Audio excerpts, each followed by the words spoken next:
नमस्कार दोस्तों, जय हिंद, वंदे मातरम। सभी प्यारे मित्रों का वेलकम, अभिनंदन है टीटी परिवार, शिक्षकों के परिवार जायसवाल कोचिंग सेंटर पर। दोस्तों मैं आपके साथ जायसवाल सर बात करेंगे। दोस्तों बाल विकास के प्रैक्टिस सेट नंबर 24 की बात करेंगे। जी हाँ, इस प्रैक्टिस सेट में इस सेशन में 20 महत्वपूर्ण लाजवाब क्वेश्चन करने वाले हैं। हर एक क्वेश्चन, हर एक सेशन आपके सिलेबस के अकॉर्डिंग है, क्योंकि सिलेक्शन यहाँ पर सर्वोपरि है। सभी प्यारे में जिनका सपना है टीटी परिवार को क्रैक करना, शिक्षक बनना, अध्यापक अध्यापिका बनना, गवर्नमेंट टीचर बनना, सभी प्यारे में चैनल को सब्सक्राइब कर लेंगे, लाइक कर दीजिएगा।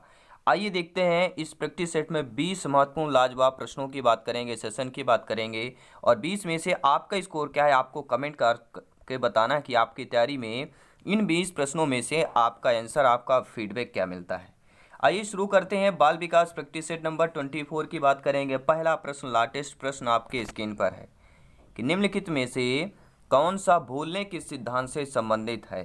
प्रतिरोधित अवरोध, प्रतीपकारी अवरोध, प्रतिस्पर्धात्मक अवरोध या प्रतिच्छेद अवरोध की बात करेंगे। जी हाँ, इनमें से भूलने के सिद्धांत से संबंधित है। आपका जवाब है प्रतीपकारी अवरोध की बात करेंगे।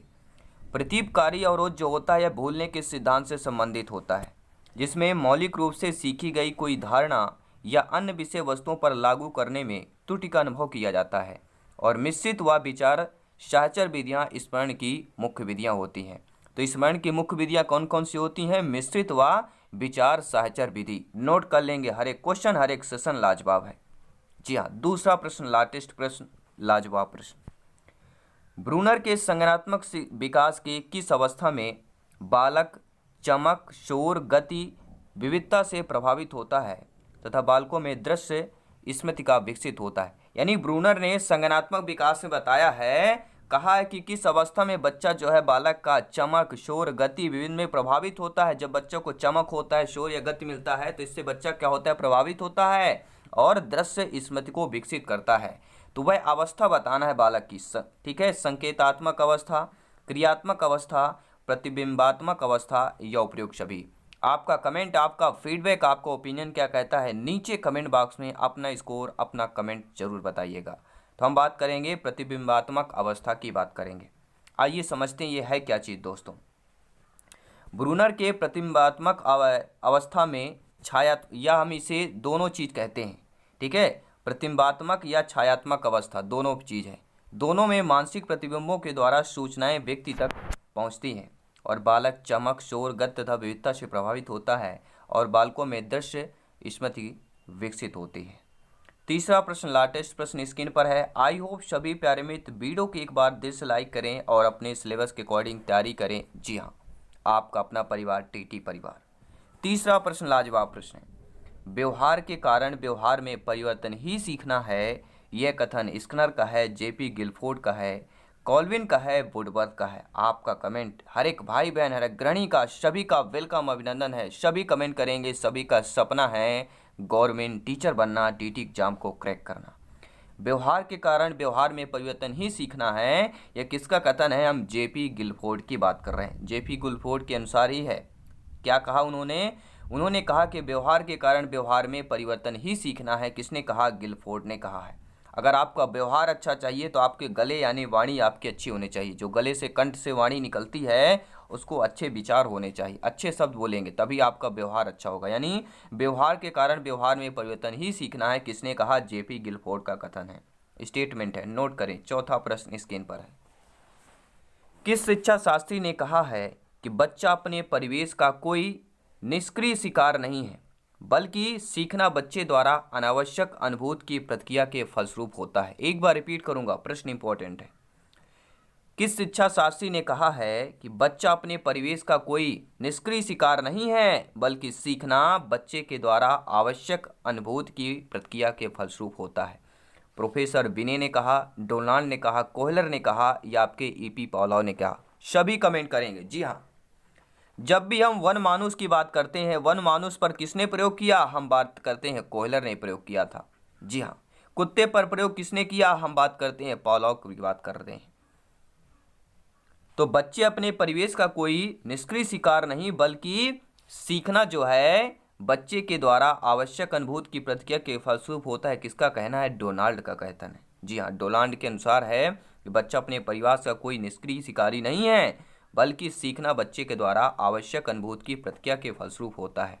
क्योंकि सभी प्यारे मित्र जानते हैं, कार्यों के ढंग में परिवर्तन जो वैचारिक परिवर्तन के कारण संभव होता है, उसको ही सीखना या अधिगम का नाम दिया गया है। इसको ही अधिगम या सीखने का नाम दिया गया है। पांचवा प्रश्न दोस्तों आपके स्क्रीन पर है। आपका कमेंट, आपका फीडबैक चाहेंगे। जायसवाल सर सभी प्यारे मित्रों को नमन करते हैं। सभी मित्रों को जय हिंद, वंदे मातरम, इंकलाब जिंदाबाद। एनर्जी डाउन नहीं करना, एनर्जी बरकरार है तो सिलेक्शन का रास्ता भी बरकरार है। दोस्तों, सीखना एवं भूलने की प्रक्रिया व्यक्ति के जीवन में चलती रहती है। शैशवावस्था में, बाल्यावस्था में, किशोरावस्था में आजीवन चलती रहती है। तो सभी प्यारे मित्र जानते हैं, सीखने और भूलने की प्रक्रिया जो है व्यक्ति में यानी हमारे और आपके जीवन में दोस्तों आजीवन चलती रहती है। यानी D option correct option right answer हो जाएगा। जी हाँ, सीखना और भूलना सभी प्यारे मित्र जानते हैं एक सतत प्रक्रिया है। व्यक्ति के जीवन में बचपन से लेकर आजीवन तक चलती रहती है। प्राय देखा भी जाता है कि व्यक्ति हर एक नए अनुभव को सतत याद नहीं रख पाता है। जैसे कि निर्देश एवं शिक्षण की प्रक्रिया पूर्ण होती है और 50% तथ्य तक व्यक्ति भूल जाता है।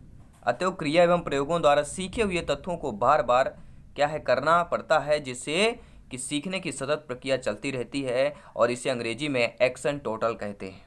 छठवां प्रश्न लाजवाब प्रश्न है। आपका कमेंट चाहेंगे कि प्रयोजनवाद शिक्षा दर्शन की शिक्षा की देन है। यानी जो प्रयोजनवाद है, प्रयोजनवाद क्या है? एक शिक्षा दर्शन है।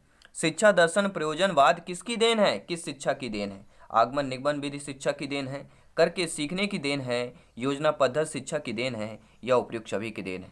आपका कमेंट क्या कहता है? आपका फीडबैक क्या कहता है? नीचे कमेंट बॉक्स में फीडबैक कीजिए। जी हाँ, कमेंट आ चुका है कि जो भी हम प्रयोजनवादी शिक्षा दर्शन की बात करते हैं किस शिक्षा की देन है, तो यह दोस्तों योजना पद्धति की बात करेंगे। किसकी देन है? प्रयोजनवाद जो है शिक्षा दर्शन की शिक्षा की देन को योजना पद्धति बोलते हैं। सातवां प्रश्न है, सभी कमेंट करेंगे। 20 महत्वपूर्ण लाजवाब इस प्रैक्टिस सेट सेशन में करने वाले हैं और इसमें से आपका स्कोर क्या है आपको कमेंट करके बताना है। सातवां प्रश्न बेहतरीन लाजवाब संभावित प्रश्न सिलेक्शन वाला प्रश्न आपके टीटी एग्जाम में पूछा गया प्रश्न कि कोहलबर्ग द्वारा विकसित मानसिक विकास का सिद्धांत क्या है? यानी कोहलबर्ग ने विकसित मानसिक का विकास सिद्धांत बताया। उसके अनुसार क्रमिक नैतिक विकास का सिद्धांत है, झूठ और सच के बीच निर्णय ना लेने पाने का सिद्धांत है, या जीन पियाजे जी के सिद्धांतों की पुनरावृत्ति की बात करेंगे, या इनमें से कोई नहीं? सभी प्यारे मित्र कमेंट करें। कमेंट करना नहीं भूलना है, क्योंकि कमेंट है तो समझ लीजिए फीडबैक अच्छा है, और फीडबैक अच्छा है तो तैयारी लाजवाब है। यानी कि कोहलबर्ग द्वारा मानसिक विकास का सिद्धांत की बात करते हैं, क्रमिक नैतिक विकास का सिद्धांत। नोट कर लीजिएगा, प्रश्न आ गया कि क्रमिक नैतिक विकास का सिद्धांत किसका है, तो आपका जवाब कोहलबर्ग होना चाहिए। जी हाँ, कोहलबर्ग द्वारा सिद्धांत क्रमिक नैतिक विकास पर आधारित है, जो व्यक्ति के अनुभव एवं परिस्थिति के अनुसार उसको निर्णय लेने में मदद करता है। आठवां प्रश्न है, स्क्रीन पर है। सभी प्यारे मित्र कमेंट करें, फीडबैक करें, अपना अपना ओपिनियन बताएंगे। जी हाँ, आठवां प्रश्न लाजवाब प्रश्न है। अनुभवीकरण का निहितार्थ सीखना है और अनुभव द्वारा सीखने के संदर्भ में विभिन्न मतों का प्रतिपादन किया है। क्वेश्चन को समझे में, क्वेश्चन थोड़ा डिफिकल्ट है, कठिन प्रश्न है, ध्यान दीजिएगा। अनुभवीकरण का निहितार्थ है, यानी जो अनुभवीकरण है उनका निहितार्थ सीखना है, और अनुभव द्वारा सीखने के संदर्भ में विभिन्न मतों का प्रतिपादन किसने किया? डेविड कोहेल एवं वाकर ने किया, मैकडूगल और बिने ने किया, फ्राइड एवं पॉलोव ने किया, या इनमें से किसी ने नहीं किया है? तो अनुभवीकरण का निहितार्थ सीखना है और अनुभव द्वारा सीखने के संदर्भ में विभिन्न मतों का प्रतिपादन डेविड कोहेलन एवं वाकर की बात करेंगे। नोट कर लेंगे, पहला option correct answer, right answer.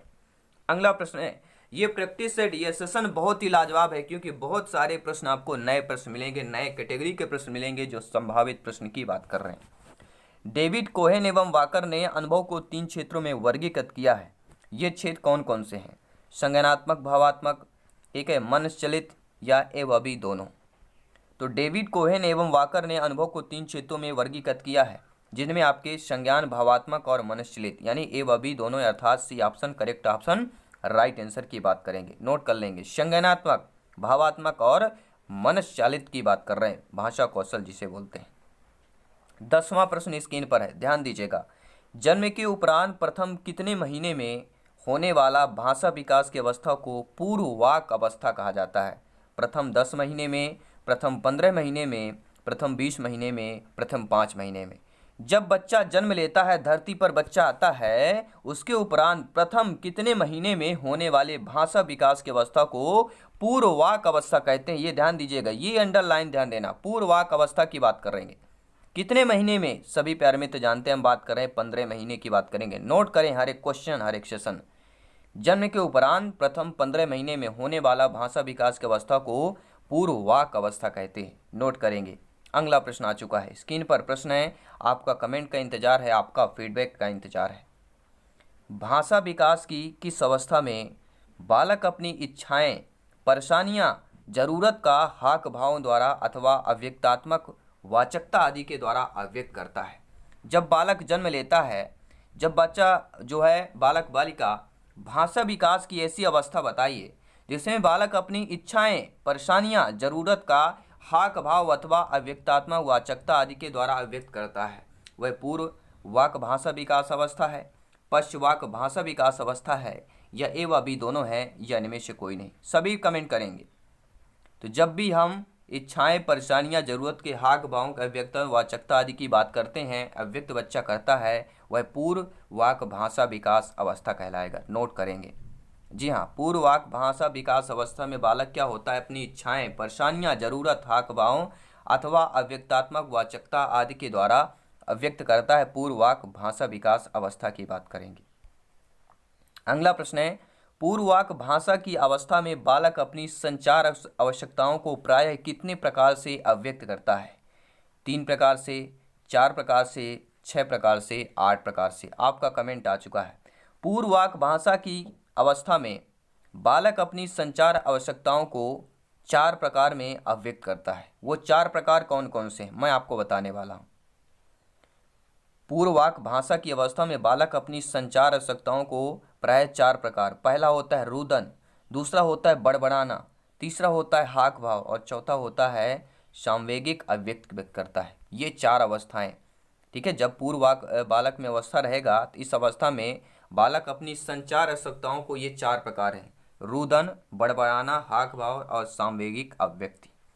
13वां प्रश्न लाजवाब प्रश्न है जो आपको 1+ स्कोर दे के जाएगा। जो आपका सपना है सीडीपी में बाल विकास, चाइल्ड डेवलपमेंट एंड पेडागोजी में 30 ऑफ 30 लाना, वो सपना 25+ का स्कोर जरूर आपको मिलने वाला है, क्योंकि तैयारी यहाँ पर सिलेक्शन की चल रही है। जी हाँ, सिलेक्शन यहाँ पर सर्वोपरि है। सभी मित्रों को जय हिंद, वंदे मातरम, इनकलाब जिंदाबाद।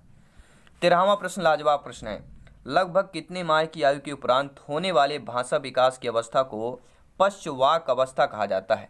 अभी हमने दोस्तों क्या बात कर रहे थे, अभी हम 2-3 प्रश्नों की बात किए, पूर्ववाक अवस्था की बात करें, पूर्ववाक भाषा अवस्था की बात करें। अगर आपके एग्जाम में पश्चवाक भाषा अवस्था आ जाए या पश्चवाक अवस्था पूछा जाए तो आप क्या करेंगे? 8 माह, 10 माह, 15 माह, 20 माह। तो लगभग कितने माह की आयु के उपरांत, यानी बच्चा कितने माह का हो जाएगा, उसके बाद होने वाले भाषा विकास की अवस्था को पश्चवाक अवस्था कहेंगे। तो सभी प्यारे मित्र जानते हैं, जब 15 माह की अवस्था तक को आपको क्या बोला जाता है? पूर्ववाक अवस्था। यानी 15 माह के जो बाद की अवस्था आएगी वह पश्चवाक अवस्था कहलाएगी। C option correct option, right answer हो जाएगा। 14 नंबर देख लेते हैं। 14वां प्रश्न आपकी स्क्रीन पर है। जी हाँ, सभी प्यारे मित्र जायसवाल सर सभी का, हर एक भाई बहन गृहिणी का स्वागत, अभिनंदन, नमन करते हैं। स्वीकार करें, लाइक करें, शेयर करें, सपोर्ट करें टीटी परिवार, अपने परिवार जायसवाल कोचिंग सेंटर को। मैं आपके साथ दोस्तों जायसवाल सर। आइए देखते हैं अगला प्रश्न। व्यक्तिनिष्ठ मूल्यांकन क्या है? जो व्यक्तिनिष्ठ, ये ध्यान से, ये शब्द ही बहुत है, शब्द ही ऐसे गंभीर होते हैं, इनको समझना ही इंपॉर्टेंट है। व्यक्तिनिष्ठ मूल्यांकन क्या है? ऐसा परीक्षण जहां परीक्षक मूल्यांकन अपने ज्ञान के आधार पर करता है। ऐसा मूल्यांकन जहां व्यक्तित्व प्रभाव महत्वपूर्ण भूमिका अदा करे, विषय वस्तु गौण हो जाए। जब किसी व्यक्ति को सर्वोसर्वा बना दिया जाए या किसी विचार को निरपेक्ष दृष्टि के बदले सापेक्ष दृष्टि से देखना। तो व्यक्तिनिष्ठ मूल्यांकन क्या कहलाता है? आपके संदर्भ के अनुसार क्या होगा? आप सभी लोग भावी अध्यापक अध्यापिकाएं हैं, समझिएगा, ध्यानपूर्वक फीडबैक कीजिएगा। व्यक्तिनिष्ठ मूल्यांकन मतलब होता है ऐसा मूल्यांकन जहां व्यक्तित्व का प्रभाव महत्वपूर्ण भूमिका अदा करे और विषय वस्तु गौण हो जाए। B option correct answer, right answer हो जाएगा। 15वां प्रश्न स्क्रीन पर है। सभी प्यारे मित्र कमेंट करेंगे, फीडबैक करेंगे। 15वां प्रश्न आइए जान लेते हैं, समझ लेते हैं क्या पूछा जा रहा है और आपका फीडबैक क्या मिलता है, क्योंकि इस सेशन में जितने प्यारे भाई बहन 20 में से 15 प्लस स्कोर करेंगे, वाकई में आप जीनियस हैं। जायसवाल सर आपको सभी को नमन करते हैं, आप ग्रेट हैं दोस्तों। जी हाँ, सलाम करते हैं आप सभी को। नैतिक मूल्यों के प्रति अध्यापक का क्या दृष्टिकोण होना चाहिए? देखिए, आप सभी लोग भावी अध्यापक अध्यापिकाएं हैं। आप लोग ही बताइए कि नैतिक मूल्यों के प्रति आपका क्या दृष्टिकोण होना चाहिए। नैतिकता को अध्यापक अति आवश्यक चीज़ें समझें, अध्यापक का दायित्व है कि वह स्वयं को नैतिक बनाए, या अध्यापक को नैतिकता की ज़्यादा परवाह नहीं करनी चाहिए, या अध्यापक का दायित्व है कि वह स्वयं भी नैतिक हो और छात्रों को भी नैतिक बनाए। ये ऑप्शन मुझे अच्छा लगा। यानी एक अध्यापक होने के नाते, शिक्षक होने के नाते आप हमें ऑप्शन से ही पता चल जाता है। ठीक है, जब भी नैतिक मूल में अध्यापक का दृष्टिकोण पूछा जाएगा तो हमारा जो दृष्टिकोण अच्छा ही होगा। ठीक है, उसका सोच पॉजिटिव वाला होगा।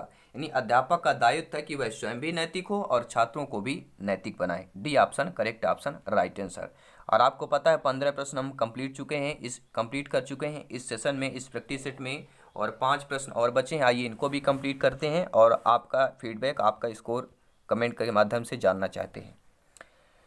छात्रों में मौखिक अभिव्यक्ति को विकसित किया जा सकता है वाद विवाद के द्वारा, प्रश्न पूछकर, नाटक के द्वारा, या चर्चा परिचर्चा के द्वारा।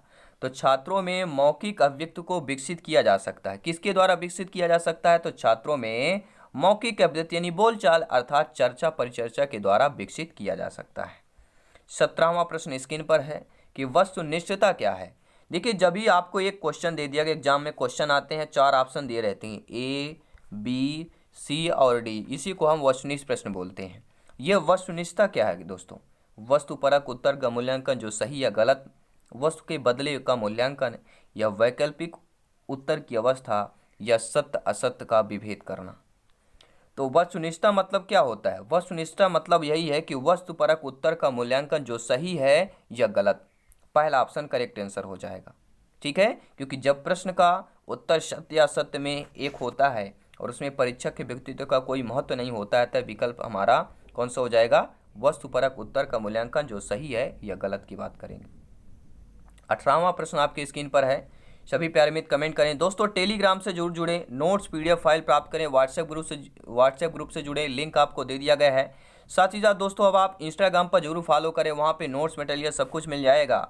जिनका पहला कमेंट, पहला लाइक आएगा, उनको हम इंस्टाग्राम की स्टोरी पर पोस्ट करेंगे। जाइए इंस्टाग्राम पर फॉलो कीजिए और अपना स्टोरी पोस्ट देखिए, और वहाँ पे MCQs लिए नोट्स वगैरह सब कुछ मिलेगा।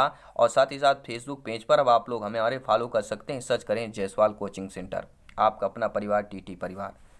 सभी का लिंक दिया गया है, सभी सोशल मीडिया में आपका परिवार है। लाइक करें, सपोर्ट करें। बात करेंगे अगले प्रश्न की कि पश्चवाक भाषा विकास अवस्था में बालक कितने प्रकार की सामर्थ्य विकसित करता है। यानी जो पश्चवाक यानी 15 माह के बाद जो आपका पश्चवाक भाषा विकास की अवस्था होती है, इस अवस्था में बालक कितने प्रकार की सामर्थ्य को विकसित कर लेता है? 5 प्रकारों को, 10 प्रकार के, 8 प्रकार के, 15 प्रकार के। तो कितने प्रकार के सामर्थ्य विकसित कर लेता है? 5 प्रकार के सामर्थ्य को विकसित कर लेता है। और आइए जानते हैं वो 5 प्रकार के सामर्थ्य कौन कौन है। पहला है भाषा अवबोध, दूसरा है शब्दावली निर्माण, तीसरा है वाक्य संगठन, सही उच्चारण तथा भाषा स्वामित्व। ये 5 हैं, ये ध्यान दीजिएगा। ये 5 आपके प्रकार हैं जो बालक है पश्चवाक विकास अवस्था में बालक 5 प्रकार की सामर्थ्य विकसित कर लेता है। यानी बच्चा 15 माह के बाद की अवस्था पश्चवाक कहलाती है और 15 माह तक की अवस्था पूर्ववाक अवस्था कहलाती है। ये दोनों नोट कर लीजिएगा। अगला प्रश्न है, प्रायः कितने माह की आयु में बालक परिजनों के द्वारा उत्पन्न की जा रही ध्वनियों का अनुसरण कर लेता है? सभी को देखिए, फैमिली में जब भी एक बच्चा जन्म लेता है, इस धरती पर आता है, इस नए परिवार से जब जुड़ता है, तो बालक जो है कितने माह की आयु में बालक के परिजन, यानी कि अगर हमारे परिवार में बच्चा जन्म लेता है तो हमारे जो है हमारे द्वारा उत्पन्न की जा रही ध्वनि जो हम बोलते हैं, ठीक है, वो बच्चा अनुसरण करने लगता है। 5 से 6 माह की अवस्था में, 8 से 9 माह की अवस्था में, 10 से 11 माह की अवस्था में, या 12 से 13 माह की अवस्था में। तो बच्चा देखिए, परिजनों की बात करें, उत्पन्न जो ध्वनियाँ होती हैं वो लगभग 8 से 9 माह में बच्चा क्या है उसका अनुसरण करने लगता है। ठीक है, क्या हो जाएगा? भाषा विकास के दूसरे क्रम में बालक ध्वनि को पहचान कर उसी प्रकार की अथवा उससे संबंधित कुछ ध्वनियों को उत्पन्न करता है। प्राय 8-9 माह की आयु में क्या होता है, बालक परिजनों द्वारा उत्पन्न की जा रही ध्वनियों का अनुकरण करने लगते हैं। और इस सेशन का, इस प्रैक्टिस सेट का 20वां प्रश्न आ चुका है, आपकी स्क्रीन पर आ चुका है। सभी प्यारे मित्र कमेंट करें। जिनका सपना है अध्यापक अध्यापिका बनना, शिक्षक बनना, हर एक भाई बहन एक गृहिणी का, सभी का वेलकम, अभिनंदन है। भाषा विकास की अंतिम अवस्था पूछा गया है। जी हाँ, भाषा विकास की अंतिम अवस्था कौन सी है? लिखित भाषा का प्रयोग करना, शब्दों तथा वाक्यों की रचना करना, अनुप्रयोग में निपुणता लाना या ध्वनि उत्पन्न करना। आपका कमेंट, आपका फीडबैक, आपका ओपिनियन तय करेगा इस प्रश्न का जवाब क्या होगा। भाषा विकास की अंतिम अवस्था कौन सी कहलाएगी? आपका कमेंट आ चुका है कि अनुप्रयोग में निपुणता लाना ही भाषा विकास की अंतिम अवस्था कहलाती। C option correct option, right answer हो जाएगा। क्या हो जाएगा? भाषा विकास की अंतिम अवस्था को अनुप्रयोग में निपुणता की अवस्था कहा जाता है और इस अवस्था में बालकों में भाषा बोलने, पढ़ने, लिखने के कार्य में निपुणता विकसित होती है और बालक जो है इन तीनों क्षमताओं का जितना विकास होता है या इन तीनों क्षमताओं में जितना विकास करता है उसमें भाषा विकास उतनी ही तीव्र गति से होता है। तो दोस्तों ये 20 क्वेश्चन, ये 20 प्रैक्टिस सेट में 20 महत्वपूर्ण लाजवाब क्वेश्चनों में आपका स्कोर क्या है? क्या आपका स्कोर वाकई में 15+ है? क्या आप वाकई में सुपर जीनियस है? क्या आपका स्कोर 10+ है? क्या आपको लोग जीनियस से सुपर जीनियस, बेस्ट जीनियस है? सभी कमेंट करें, अपना स्कोर करें। कितना भी स्कोर आए कमेंट करना मत भूलिएगा, क्योंकि आप जितना ज़्यादा कमेंटेड होंगे उतना ज़्यादा सिलेक्शन का रास्ता आपको आसान हो जाएगा। तो धन्यवाद सभी का दोस्तों, मैं आपके साथ जयसवाल सर मिलूंगा नेक्स्ट वीडियो में। चैनल को विजिट करें, सब्सक्राइब करें, प्लेलिस्ट चेक करें। हर एक क्लास, हर एक कंसेप्ट आपके सेशन के अनुसार मिलेगा, क्योंकि यहाँ पे राष्ट्र हित में शिक्षा की बात करते हैं। जल्द मिलूंगा नेक्स्ट क्लास पे। धन्यवाद सभी का। जय हिंद, वंदे मातरम।